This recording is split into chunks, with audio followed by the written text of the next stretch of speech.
Well, we're back on the GMC fuel pump debacle, and a few interesting little tidbits I have learned so far.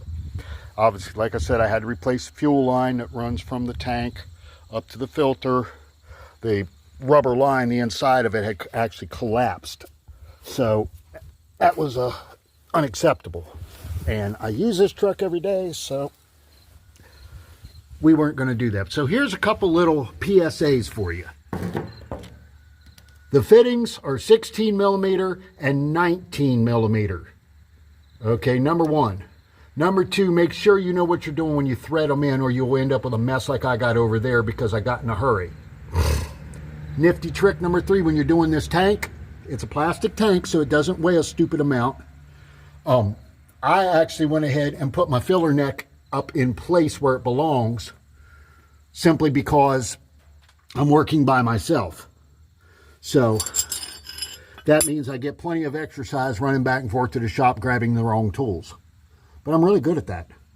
The biggest thing is take your time. It's over. If you look at the big job, you think, okay, it's just dropping a fuel tank, no big deal.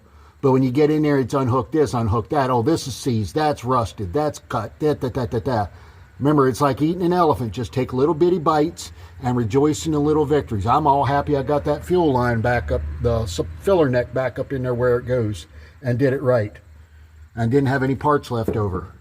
You know, make sure it's stupid stuff while you got it down. Your hose clamps that hold that filler neck. You can see one up there in the back on that vent line. That's your overflow vent.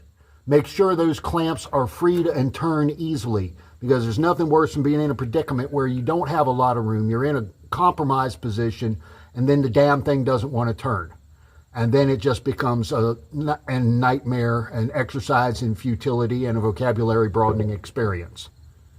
Again, ask me how I know that.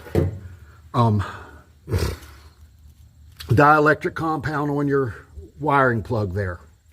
On that's your plug for to power everything. So dielectric compound, and now this little wire here, that's your ground wire. Let me see if I can get it down there so you can actually see it in the film. There it is. Excuse the shaking. I've been straining under here. Anyway, that ground line, it grounds the fuel pump, grounds the tank. Just, I cut it to make it easy to get out, so I'll put that back together with a crimp connector, and then I'll shrink tube it so it doesn't get moisture in it. Other than that, just take your time. Don't, especially if you're out here by yourself, take your time, measure twice, cut once.